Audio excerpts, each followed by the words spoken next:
condiciones de pago. CGE, entregamos energía. Son las 12:29. Escucha, Capísima, esta es tu radio original. Escúchala, solo vívela, mariqueña de verdad. Escúchala, te acompañará. Capísima, esta es tu radio original. Escúchala, solo vívela, mariqueña de verdad. Capísima Multimedial, siempre presentes.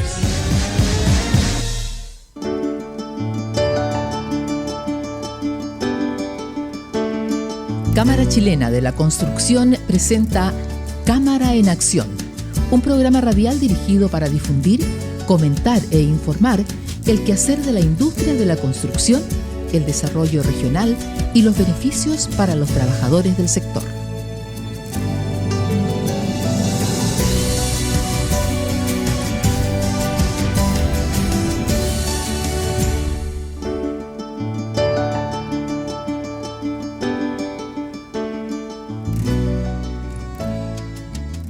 Hola, ¿cómo están? Muy buenas tardes y bienvenidos al programa Cámara en Acción, una iniciativa de la Cámara Chilena de la Construcción Sedarica, ya en su tercera temporada. Ya son 3 años al aire todos los lunes de 12:30 hasta un poquito antes de las 13 horas por la señal de Radio Capísima 104.9 para toda la región y por capísimamultimedial.cl para todo Chile y para todo el mundo. ¿Por qué no decirle un saludo también a todos los ariqueños que están repartidos por el mundo y que claramente esta fecha es muy especial, ya que mañana se celebra el 7 de junio con el asalto y toma del Morro de Arica, una fecha histórica para los habitantes de esta región, y de ahí también la invitación es a festejar, a celebrar, pero hacerlo con responsabilidad, con tranquilidad, con seguridad.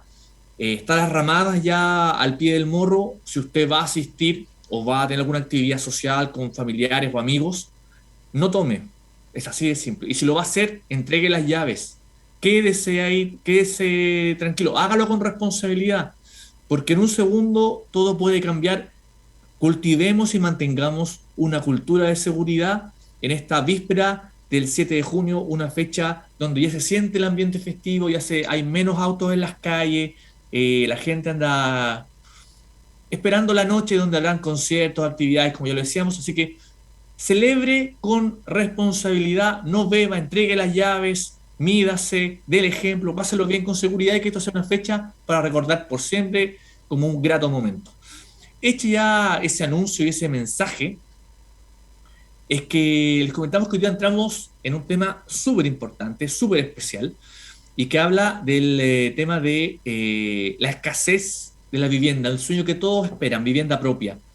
Pero ¿sabía usted que, por ejemplo, la realidad del déficit habitacional alcanza a nivel nacional los 641.000 unidades o viviendas, o familias, si quiere verlo también, mientras que en nuestra región alcanza las 11.280.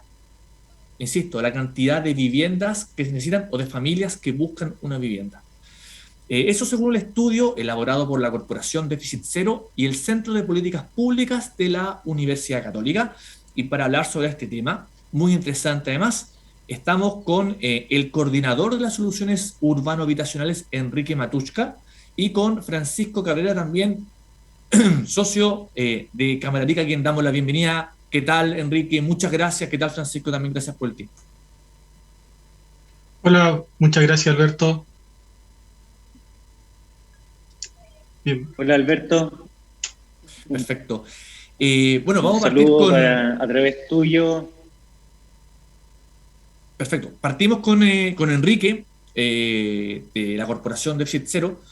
Enrique, ¿cuál es la propuesta de Déficit Cero, la visión que tiene Déficit Cero para revertir este proceso de déficit habitacional?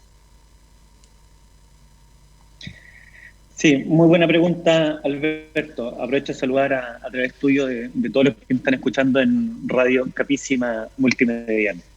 Para contestar tu pregunta, necesariamente primero hay que entender por qué llegamos donde estamos. Y en ese sentido, desde el 2019, Fundación Techo, quien históricamente se ha encargado por los campamentos, ve que sistemáticamente había una disminución de campamentos, por lo menos hasta el año 2011, en donde ya se registraron 23.000 familias en campamento. Y eso empieza nuevamente a incrementarse para llegar al año 2019 con una cifra que duplica, 47.000. Y no solo eso, sino que el año 2021, según el catastro de Fundación Techo y Fundación Vivienda, llegamos a 81.000 familias que hoy día están en campamento. Y eso es muy grave. Pero para poder abordar eso, necesitábamos saber, y por eso que nosotros señalamos que esto es solamente la punta del iceberg. Porque esas familias que están hoy día en una situación de campamento vienen detrás de una exclusión social, de una exclusión habitacional, porque hoy día los programas habitacionales no están dando respuesta a la diversidad de complejidades que están viviendo. Exclusión social, arriendo abusivo, falta de vivienda, etc. Y es por eso que Fundación Techo toma la decisión de, junto con un muy buen aliado que es la Cámara Chilena de la Construcción, formar la Corporación Déficit Cero para ir en búsqueda de generar cambios estructurales y aportar en la política pública para poder abordar la diversidad de complejidades que hoy día no solamente están en las familias de campamento, sino que principalmente está o se concentra en las familias allegadas y hacinadas, que representan aproximadamente el 80% del déficit estructural de la cifra que tú muy bien hablabas, que son hoy día una estimación a través del Centro de Estudio de la Católica, más de 641.000 familias que no pueden acceder a una vivienda digna. Por eso hemos estado trabajando en distintas áreas, para lo cual nos propusimos 3 ejes. Uno es la planificación a través de la gestión local, junto con cada una de las comunidades, y poder levantar y caracterizar ese déficit habitacional y proponer planes de gobernanza local y buscar oportunidades para el desarrollo. Un segundo eje que tiene que ver con las propuestas de política pública y levantamiento de información, tal como lo hicimos en el Boletín 1 y en el Boletín 1 y en el Boletín 2, en donde ya sabemos, no sé si te recuerda Alberto y Francisco, que la cifra hace un tiempo atrás se hablaba de algunos 800.000, otros 500.000 familias. Hoy día ya tenemos una cifra concreta. Pero más allá de la cifra, necesitamos caracterizar, necesitamos conocer a esas familias para poder entregar soluciones, porque hoy día las políticas no están dando esas soluciones. Y un tercer eje, que son las soluciones habitacionales, en donde nosotros estamos proponiendo acelerar algunos procesos y buscar distintas iniciativas, particularmente en cada una de las regiones que se han dado pilotos que son muy buenos, pero necesitamos que sean parte de la política estructural para poder abordar cada una de las diferencias, no solamente a nivel nacional, sino que también la caracterización de ese déficit estructural de las familias que tú muy bien planteas. Uno de los puntos que también ustedes hablan y que llama mucho la atención y que generalmente uno quizás tiende a omitir o olvidar o quizás invisibilizar cuando se habla de viviendas irrecuperables. Enrique, cuéntanos un poquito más sobre ese concepto. Sí, hay viviendas que por el grado constructivo se encuentran en una vivienda irrecuperable, por lo tanto es necesario poder generar una nueva solución habitacional. Por ejemplo, recordemos antiguas políticas en donde solamente se entregaba el terreno de una caseta sanitaria y las familias con mucho esfuerzo empezaron a construir su vivienda. Hoy día esas viviendas no cuentan con condición térmica, con condición de seguridad, con condiciones constructivas, con una solución que de alguna manera permita a una familia vivir en condiciones seguras, para lo cual es necesario poder reconstruir. Por eso que una de las propuestas que nosotros hemos estado impulsando dentro de la diversidad es poder regenerar territorio en donde esas viviendas ya cuentan con un terreno, pero su vivienda es bastante precaria y es necesario poder reconstruir. Y ahí es donde también tenemos una oportunidad en gestión de suelo, entendiendo que quizás más adelante vamos a conversar, la poca accesibilidad al suelo que hoy día se está teniendo por las diversas variables, en que podemos reconstruir ciudad sobre ciudad, y no solamente pensar en este modelo de crecimiento urbano por extensión, sino que también dentro de la ciudad, entendiendo que La ciudad ya cuenta con servicios de equipamiento, espacio público, conectividad y por sobre todo economía. La gente trata de no moverse precisamente por la cercanía que hay a los servicios de salud, a los servicios educacionales y al trabajo. Perfecto. Sí, ahí Enrique se adelantó un poco la pregunta que queríamos conversar un poco con Francisco, ya que en un encuentro Ciudad y Vivienda de hace, me parece, hace 2 años que organizó la Cámara Arica, se planteó el tema que soluciones habitacionales que están apartadas de, que no tienen conectividad, que no tienen servicios, que están lejos de los trabajos, de los bancos, de los centros de salud, es una solución. O sea, la pregunta es, ¿qué solución es? Si es solución real o no. Francisco, en ese sentido, ¿cómo vislumbras tú el escenario para Arica y también de este uso de suelos disponibles, a lo mejor también que hay en Arica puntualmente? Mira, aquí hay harto paño que cortar con respecto a lo que es los terrenos. Como ustedes saben, Arica estuvo discutiendo la modificación de su plan regulador desde el año 2009 a la fecha, plan regulador que todavía está siendo observado, tiene apreciaciones que tienen que ser modificadas por parte del municipio, y el cual dejó un malestar en el ambiente. ¿Por qué? Porque generó y sigue manteniendo una ciudad muy extendida. No generó una renovación urbana en el sector donde se encuentra el barrio industrial. No, con esto no quiero decir que hay que sacar a la industria de la ciudad, pero sí darle una conectividad mucho mejor, sí darle una cercanía, sí darle una posibilidad también a ese barrio industrial de ponerse en un nuevo sitio. Pero para eso el Estado, el gobierno regional, las instituciones públicas también tienen que generar y favorecer ese recambio, ese traspaso, ese movimiento de esta industria que es molesta para la ciudad.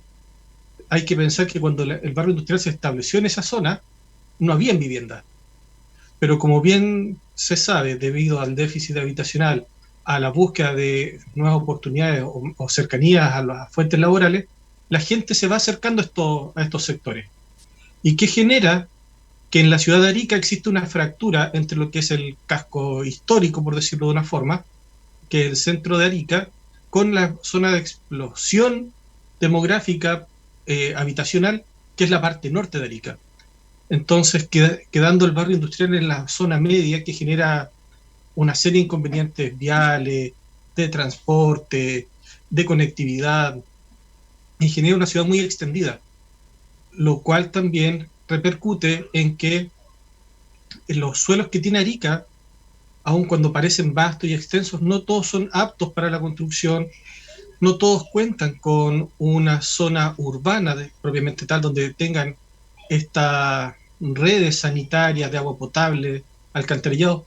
Muchas veces, y nosotros que vivimos acá en Arica sabemos que, por ejemplo, el sector de Gallinazo, que ha tenido un boom de crecimiento urbano, no cuenta con alcantarillado a la fecha, recién están llegando agua potable, tenemos 2 empresas sanitarias que se pelean la tuición.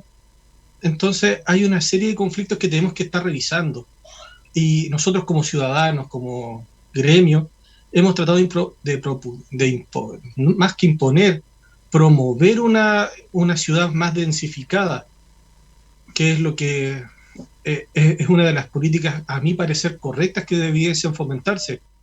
Extender la ciudad es tomarse los valles, es tomarse el humedal, cuando lo que debiésemos tratar de generar es potenciar lo que ya tenemos, reformularlo y darle más valor al espacio que tenemos.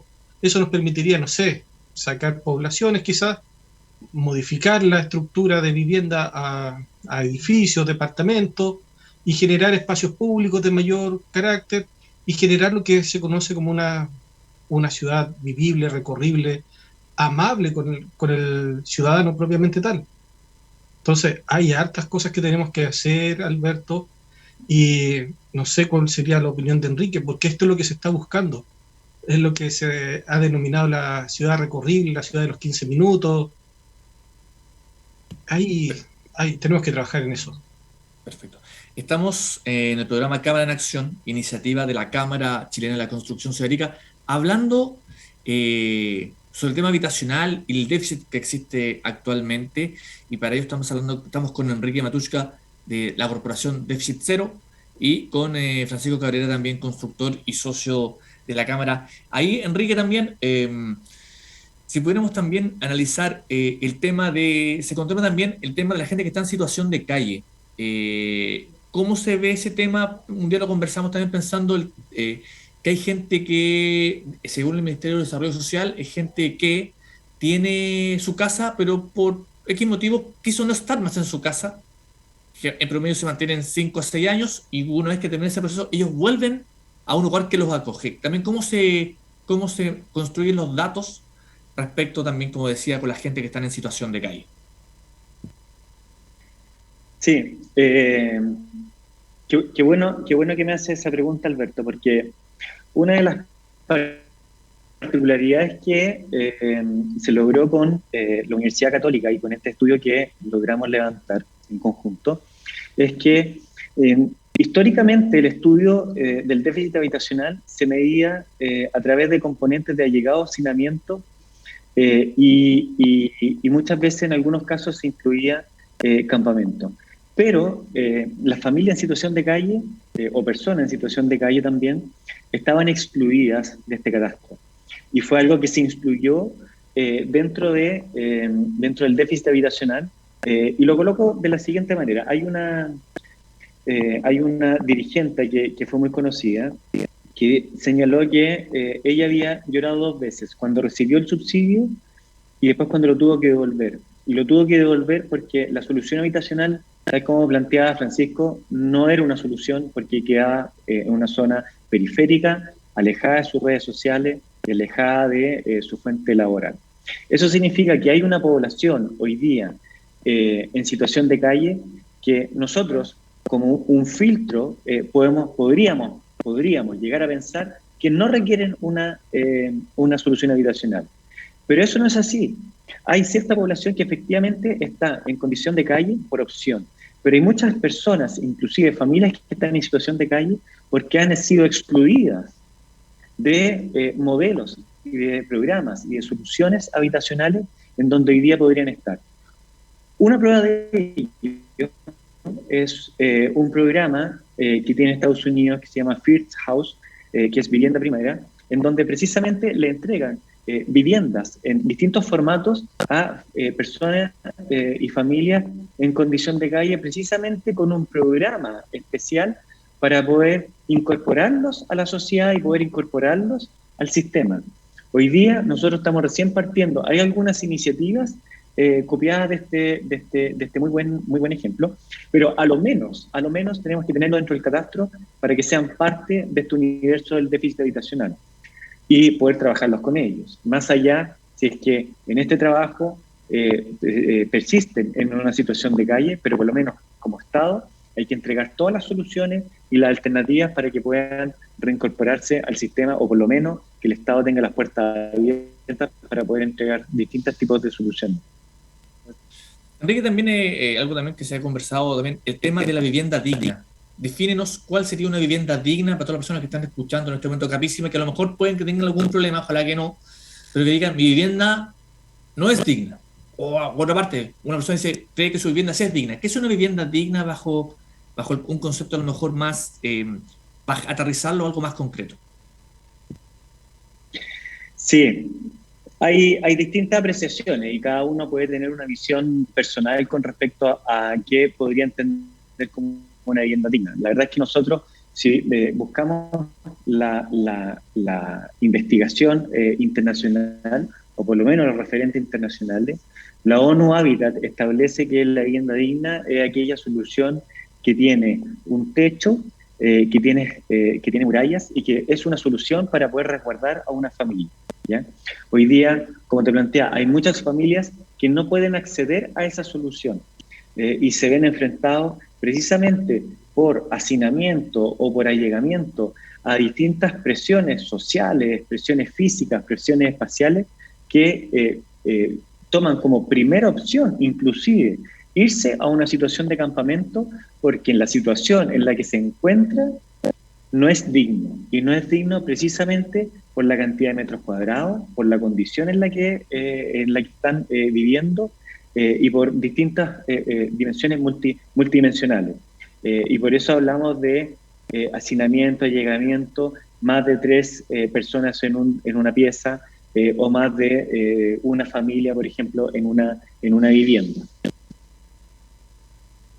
Perfecto. Otro tema también, ¿cuál es el análisis que se hace cuando se compara, por ejemplo, el área urbana con el área rural? En la urbana es más, claro el déficit, hay más déficit que el rural, por ejemplo.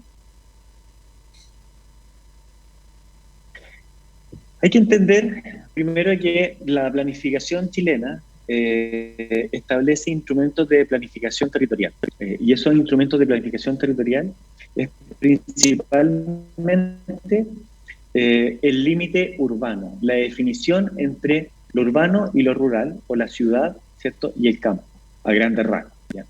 Por lo tanto, los instrumentos de planificaciones comunales, que son los instrumentos que están llamados precisamente a delimitar ese límite urbano, es porque esa ciudad, ¿cierto?, estableció una planificación para poder entregar todos los servicios que requiere una ciudad. Y se entiende que después del límite urbano, ¿cierto?, existe la ruralidad y las funciones son totalmente distintas. Dentro del límite urbano son funciones urbanas, habitar, equipamiento, servicio, urbanización, espacios públicos, áreas verdes. Por el límite urbano existe el mundo rural, en donde es el mundo agrícola pecuario, ¿ya? Y son dinámicas totalmente distintas. Cuando uno ve el Ministerio de Vivienda planifica dentro de los límites comunales y a través del instrumento de los planes metropolitanos, planifica las conurbaciones o las áreas metropolitanas, que es un mix entre dos proximidades de ciudades con una cierta planificación rural, por lo menos en Santiago, Valparaíso y Antofagasta. Entonces, cuando hablamos de la ruralidad, hay que entender que la principal función rural es agrícola-pecuaria, ¿ya?, para producir alimentos, para producir todo lo que tiene que ver con lo agrícola y con lo forestal, ¿ya? Y cuando hablamos de la ciudad, son los servicios urbanos. Ahora, y con estos 2 puntos y con esto termino.